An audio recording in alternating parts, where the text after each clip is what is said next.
कल हम लोगों ने पढ़ा था कि किस तरीके से हम लोग दो नंबर्स के बीच में इरेशनल नंबर को फाइंड कर सकते हैं, है ना। आज हम लोग करेंगे कि दो नंबरों के बीच में इरेशनल नंबर को कैसे फाइंड करते हैं। हाँ, finding irrational number between two rational numbers.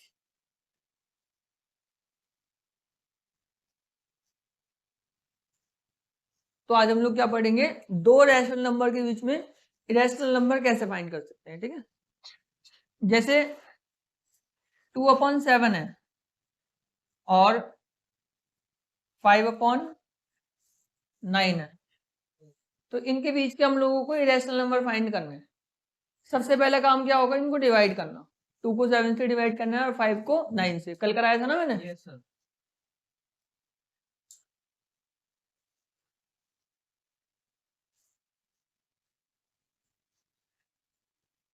Point लगा के 0 लगाएंगे। yes. 7 2 सा 14, 6 बचेगा। 7 8 या 56, 4 बचेगा। 7 5 जा 35, 5 7 7 जा 49, 7 1 जा 7, कितना आएगा 3, और 7 4 जा 28। तो रिपीट होगा यहाँ से। तो 2/7 को हम लोग लिख सकते हैं 0.285714 और उसके ऊपर बार, ठीक है। नेक्स्ट हम लोगों को 5/9 देखना है। नेक्स्ट क्या देखना है, 5/9। पॉइंट लगा के 0 लगाएंगे। 9 5 से 45 हो जाएगा, 5 आएगा, मतलब 5 0.5 हो जाएगा, 0.5 बार। 5/9 को हम लोग लिख सकते हैं 0.5 बार, ठीक है। अभी देखो ये जो नंबर है इसको मैं 28 बोल सकता हूँ और इसको बोल सकता हूँ 50, ठीक है। 55 555 कंटिन्यू चलेगा, तो 55 भी बोल सकता हूँ मैं। तो हम लोगों को दो नंबर लिखने 28 और 55 के बीच में, ठीक है। 28 और 55 के बीच में 29 हो सकता है, और लिखने क्या है, इरेशनल नंबर लिखना है। तो टू इरेशनल नंबर बिटवीन 2/7 और 5/9 हमको निकालना है, तो लिख सकते हैं हम लोग 0.290, इस तरीके से लिखना है। 290, 2900 और 29000। ये क्या है, नॉन टर्मिनेटिंग नॉन रिपीटिंग है। नॉन टर्मिनेटिंग नॉन रिपीटिंग, इसलिए ये इरेशनल है, ठीक है। नहीं आया समझ में, मतलब 28 और 55 के बीच में कोई से भी दो नंबर लिख दो। 29 फिर 0 लगाने, 2900 29000। अब ऐसा क्यों करा, क्योंकि नॉन टर्मिनेटिंग नॉन रिपीटिंग करेंगे तभी वो क्या बनेगा, एक इरेशनल नंबर बनेगा। आया समझ में, आया ना सबको समझ में, ठीक है। और हम लोग 310 भी लिख सकते हैं, 310 3100 31000, इस तरीके से। समझ में आया। जैसे हम लोगों को दो रैशनल नंबर के बीच में इरेशनल नंबर फाइंड करने हैं, 2 करने हो, 3 करने हो, 5 करने हो, ऐसे कर सकते हैं हम लोग। तो सबसे पहला काम क्या होगा, डिवाइड करने का। जैसे 2/7 और 5/9 के बीच का था, तो 2 को 7 से डिवाइड कर दिया और 5 को किससे डिवाइड कर दिया, 9 से डिवाइड करा, ठीक है। तो जो भी उसका डिविडेंड डिवाइड करके आया 0.285714 बार, और ये क्या हो जाएगा 0.5 बार। अब इसके बीच का नंबर लिखने हम लोगों को, तो हम लोग यहाँ पे दो नंबर को ले सकते हैं। 28 ये है और 55 ये है। 28 और 55 के बीच में कोई से भी, अगर 2 बोले तो 2 नंबर, 3 बोले तो 3 नंबर, जितने बोलेगा उतने नंबर लिख सकते। समझ में आ गया, ठीक है। नेक्स्ट देखो, जैसे कल हम लोगों ने पढ़ा था, जो इरेशनल नंबर होते हैं वो नॉन टर्मिनेटिंग नॉन रिपीटिंग होते हैं। इरेशनल नंबर क्या होते हैं, नॉन टर्मिनेटिंग नॉन रिपीटिंग। लेकिन जो रैशनल नंबर होते हैं, रैशनल नंबर जो होते हैं वो दोनों हो सकते हैं, टर्मिनेटिंग भी हो सकते हैं और टर्मिनेटिंग भी हो सकते हैं। अगर टर्मिनेटिंग नहीं होते तो रिपीटिंग होंगे। समझ में आया, मतलब रैशनल नंबर जो होंगे वो टर्मिनेटिंग भी हो सकते हैं, डेसिमल के एक फिक्स पॉइंट तक उनको डिवाइड करके फिर पूरा आंसर आ सकता है हमारा, ठीक है। लेकिन टर्मिनेटिंग जब नहीं होंगे तो क्या होगा, रिपीटिंग होंगे। रैशनल नंबर, ठीक है, मे बी टर्मिनेटिंग और non terminating repeating, non terminating repeating होंगे। आ रही बात समझ में? तो जैसे क्वेश्चन ये है कि 0.7 बार है, ये नॉन टर्मिनेटिंग रिपीटिंग है, इसको पी बाई क्यू की फॉर्म में लिखना है, बहुत इंपॉर्टेंट क्वेश्चन है, ठीक है। इसको किसकी फॉर्म में लिखना है? पी बाई क्यू, क्योंकि rational number are those number which can be written in the form of P by Q. ऐसे नंबर जिनको हम पी बाई क्यू की फॉर्म में कन्वर्ट कर सकते हैं उनको रेशनल नंबर बोलते हैं। और क्योंकि ये नॉन टर्मिनेटिंग रिपीटिंग नंबर है तो इसलिए रेशनल नंबर है। अगर रेशनल नंबर है तो पी बाई क्यू की फॉर्म में लिखा जाना चाहिए। कैसे लिखेंगे? उसके स्टेप बाय स्टेप प्रोसेस है, ठीक है। स्टेप को देखना एक बार अच्छे से, जरूरी नहीं है √7 बार आएगा, कुछ भी नंबर आ सकता है आपका। पेपर में के लिए बहुत इंपॉर्टेंट क्वेश्चन है, आते ही आता है ये वाला क्वेश्चन, तो ध्यान से देखना है इसको। सबसे पहले लेट करेंगे x इज इक्वल टू 0.7 बार। सबसे पहले लेट क्या करेंगे? x इज इक्वल टू 0.7 बार। अभी देखो कितने नंबर के ऊपर बार लगा है? एक के ऊपर, तो 10 से मल्टीप्लाई करेंगे दोनों तरफ। कितने नंबर के ऊपर बार लगा है? एक के ऊपर, तो 10 से करेंगे। अगर दो के ऊपर लगा होता तो 100 से करते, तीन के ऊपर लगा होता तो 1000 से करते। तो स्टेप 2 जो है वो मल्टीप्लाई बाय 10 बोथ साइड। दोनों तरफ क्या करना है? 10 से मल्टीप्लाई करना है। देखो 10 से अगर मैं x को मल्टीप्लाई करूंगा तो 10x हो जाएगा, और 10 से मैं 0.7 को मल्टीप्लाई करूंगा तो यहाँ देखना है आप लोगों को, ठीक है। 0.7 बार का मतलब क्या होता है कि 0.777 कंटिन्यूसली चलता रहेगा, ठीक है।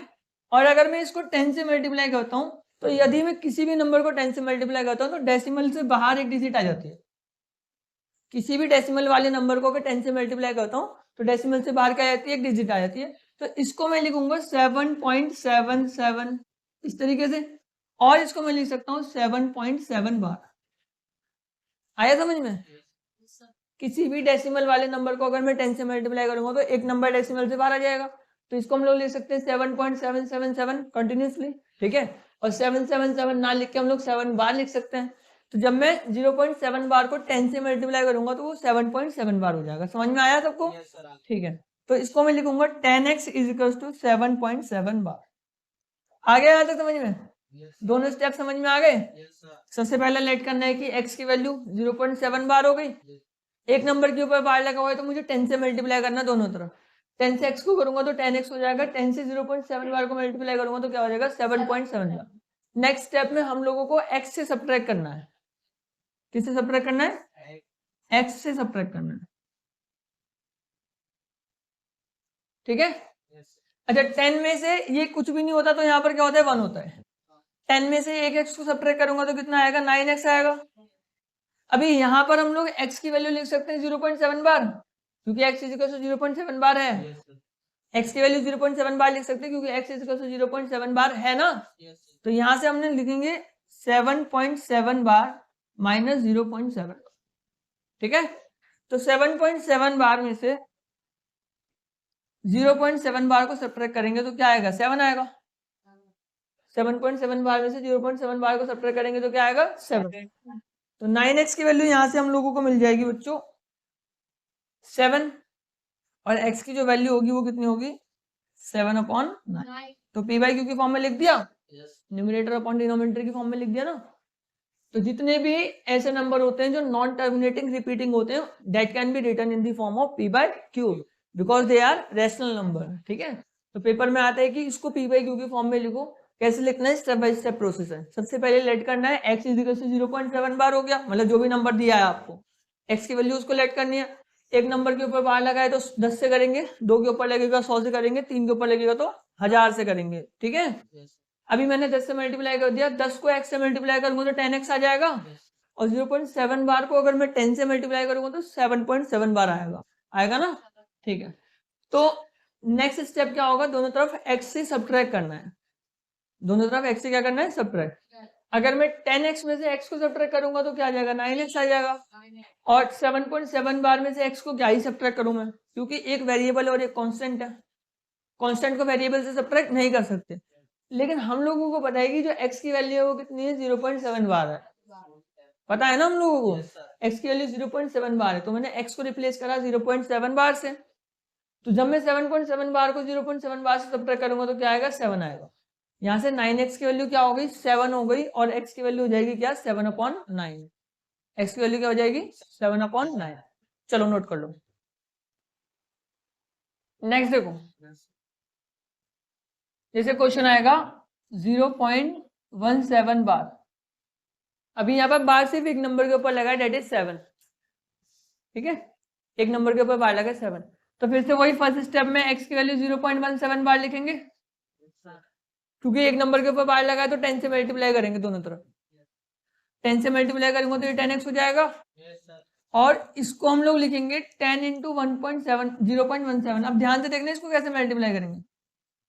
0.17 का मतलब है 0.1777, ऐसे कंटिन्यूसली चलता रहेगा वो।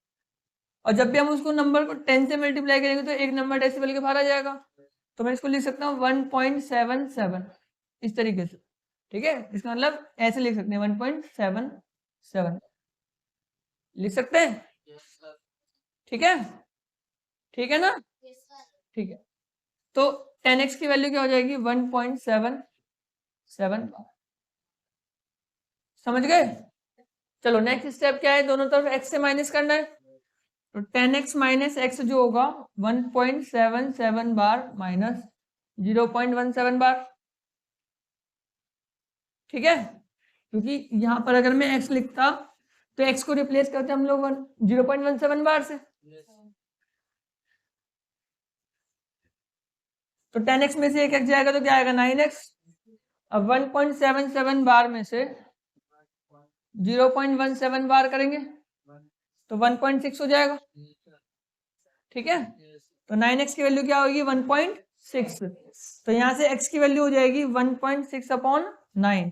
पॉइंट हटाएंगे, एक जीरो नीचे आ जाएगा। तो 16/90 लिख सकते हैं इसको, चाहे तो डिवाइड भी कर सकते हैं। 2 से 8 बार में 2 से 45, तो 8/45। चलो नोट कर लो।